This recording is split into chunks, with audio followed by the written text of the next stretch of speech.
Welcome back to this evening edition. This is the daily debate, our daily debate throughout Syria's 2-year civil war, and especially in the last week since the alleged chemical attack. The U.S. and Russia have come increasingly head to head. Tonight, joining me here in the studio is Alex Selsky, former Russian language advisor, media advisor to Israeli Prime Minister Benjamin Netanyahu. Good evening.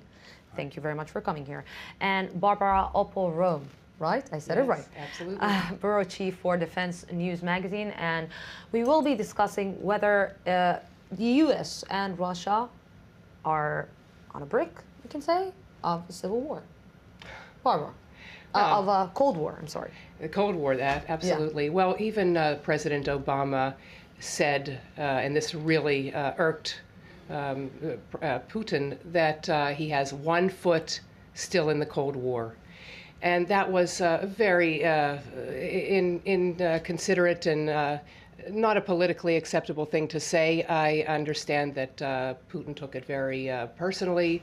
He also characterized the Russian leader as the kid in the back of the classroom that doesn't really want to pay attention and wants to make trouble. That's really something that's quite unheard of. And in fact, I believe that the personal animosity is probably at an historic all-time low. Alexander, how come the situation between the U.S. and Russia deteriorated so much in the last few months, or maybe in the last year? Well, first of all, I'm optimistic, to be honest. I don't think that we're in some kind of a stage of getting back to a Cold War. I think that Russia cannot afford to be isolated in any way. Russia is very interested not only to import but to export. Today, Russia is the biggest exporter of oil and biggest exporter of gas to Europe. But it is, as you said, it is some continuation of this aspiration to be a superpower, to be respected, to be more understood, to be a very visible. And again, it is a superpower. It is one of the members of the Security Council of the United Nations. And I think that on one hand, it's kind of we see again this contrarian policy of Russia in many cases to the United States. But I think that Russia will not go too further. I think again that this page we feel after the Syrian conflict, but I think that it's only maybe too far, but not a big picture that can speak about Russia going back to this war all over the world. I think no, and exactly it wants to be a superpower, but more regionally today and more economically than geopolitically all over the world. But a country that wants to be superpower has to gain trust and has to gain, I believe, has to gain trust and has to gain let's say have better public relations than it already has. And from what we're seeing lately, and from Putin's and Russia's reaction to Syria and to the alleged chemical weapon use in Syria, it's not actually helping Russia. Yes, but I think that when you're saying that, you're judging Russia by Western eyes. Russia, it touches almost every part of the world, from Europe in the north and in the east, and Asia and Central Asia and the United States, back to Alaska. So I think that when we look on Russia by Western eyes, we don't misunderstand it, because a very big part of Russia is a very European, very Western, culturally definitely. But in terms of, I think many of the mentality of Russia is very Asian, very old-fashioned, and we should understand that, respect that. We can have an opinion, but we should first understand that it's not, we see Russia from one angle. Russia has many angles, and we should see it. It's very multicultural, and a very, very deep understanding of it in many spheres of business, of politics, and culture. It's interesting. It's interesting and ironic. Are we a little bit patronizing in a way? It could be, but what I wanted to say about it's ironic that Obama entered office with the thought of having a reset in U.S. relations with Russia. And despite all the good faith and the respect and the acknowledgement that Russia indeed must be a partner and is a key actor on the world stage, events have evolved and unraveled to the point that, you know, there's the missile defense issue between the U.S. and Russia, which is very, very problematic. And there's still the residual NATO expansion issue that rankles the Russians. And there's what's become so personal, and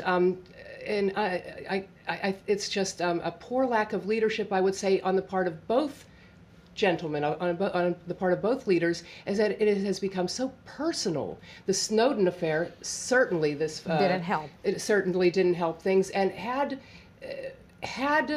the two countries not had all that baggage, I truly believe there would have been a higher chance of having some type of a negotiated settlement in Syria with Russia right there on board. So who should we blame? Who's the one to blame? Is it Russia or is it the United States? There's enough blame to share, I would say. Definitely right. I think that, you know, I less believe in personal misunderstandings. I believe in interests. And I think that the gap of interests is a very big gap of interest in the region of Central Asia. Gap of interest, you know, Russia understands that, you know, China is running, you know, before everybody and before maybe the United States in 5, maybe even 3 years. So it, you know, again, shifts the head to the Asia. It's looking for a better ally. It's looking for a stronger ally? It's not looking. I think that Russia and It's China seeing are a bigger together ally? back, you know, then, and again, you should understand, Russia has one of the longest borders with China. They don't have to market themselves to Chinese. They are very good friends.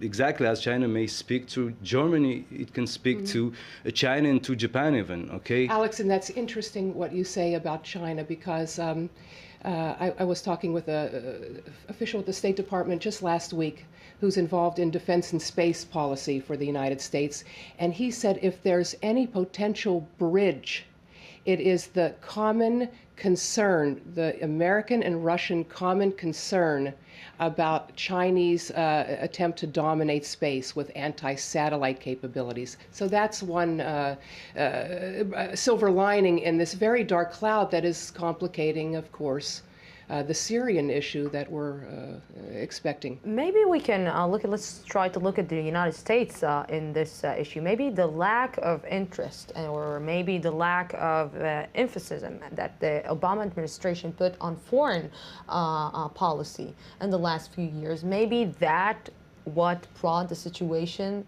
to get where it got. Neglect, you mean Yes. neglect. Yes. That was a nice way of saying did they.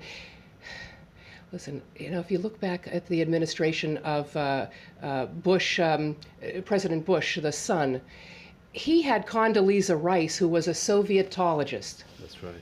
And with all of her expertise and all of her big curriculum vitae, things were pretty bad. But they were bad on a level of interest. This time, with Obama and Putin, I believe things are bad because there's just such a lack of chemistry, almost like the lack of chemistry between Prime Minister Netanyahu and what Alex said, getting back to your very good point, is that certainly at the end of the day, national interest should prevail. Leaders should get over it. Bridges should be rebuilt, and and focus on where the commonality lies. Alex. No, I definitely agree, but I just want to say that I think that that the leadership in Russia somehow represents also, the overall spirit of the Russian people who, always we say that Russia always have this, to be aspiration of a superpower, even if the children don't have enough to eat. So, and in this thing, they do go back, to 19. Alexander, maybe he took the part of the bad boy a little bit too far.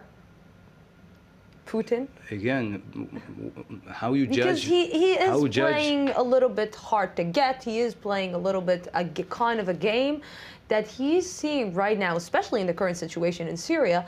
that he's not getting the support that he maybe wanted to get. But how you judge who is bad, who is good, where to count from? I mean, everybody plays the game that you're speaking about. You know, the real politic, Russians didn't invent it. You know, Americans play the same. You know, the one that canceled the meeting was not Putin but Obama. So everybody plays the same game. Although Putin did not show up at the G8 meeting. It's the same game. It's a tit for tat, and it's ridiculous. Exactly. It's the same game. Let's hope that the G20 meeting in St. Petersburg next week, because of this situation boiling over in Syria. I know that the summit is primarily economically, and it's focused on economic and trade issues, but we're not going to be able to ignore the geopolitics. And I certainly would hope and expect people say that just a bilateral meeting is not now scheduled.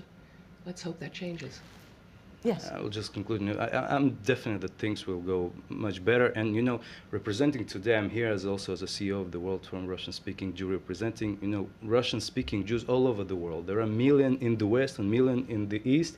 And believe me, the group of people that will be most, you know, worried by the situation, not the Russian-speaking Jews. So we really hope that it will not go back, and, you know, and it will be a bridge and open relationship. Let's try to assume or to think or that in a case that the U.S. will attack in the next few days in Syria, how it will affect the already bad relationship between the U.S. and Russia. Again, I think that everything is a matter of interests, and interests of today can be not the interest of tomorrow. So I don't want to run, you know, too fast and some kind and think what will exactly happen. We don't know what will exactly happen. We never knew, by the way, in any American attack what exactly will happen after. Not in Iraq, not in Afghanistan. It's a very, very, very complicated issue to forecast. It's an old military truism. You know how you're going to go in, and you have no idea how you're coming out. Exactly. So I think that we should see and understand that every day the situation will be judged by the interest of the powers at the same day, and that's how they think, I'm sure. And you started optimistic this discussion. I'm not hearing you optimistic right now. I'm optimistic. Again, by the fact that I'm talking about the interests and not, you know, some long-going egos. I think that, you know, at the moment that the interests are together, the situation will be better. How do you solve this ego problem between two big leaders who are not willing to back up? Well, that's exactly as Alex said. They have to realize their interests. Now, Russia has a navy, its last remaining naval base in the Mediterranean in Tartus in Syria. There was a tactical piece of advice that came out, a piece of information, I should say, that came out of Washington today, and that is that that whole area is not going to be in the target set of any type of probable standoff surgical campaign that is being planned for Syria. So that's one thing. I've also, today, there was an announcement that Russia is evacuating a lot of their non-combatants, their citizens and technical people. So they're trying to avoid a face-off. The two leaders, despite their big egos, realize that they have tremendous interests to protect, and I don't think that it's going to get into brinkmanship. And we certainly should look at the summit in St. Petersburg to see if maybe there will be more of a meeting of the minds. So how this broken relationship between the U.S. and Russia is...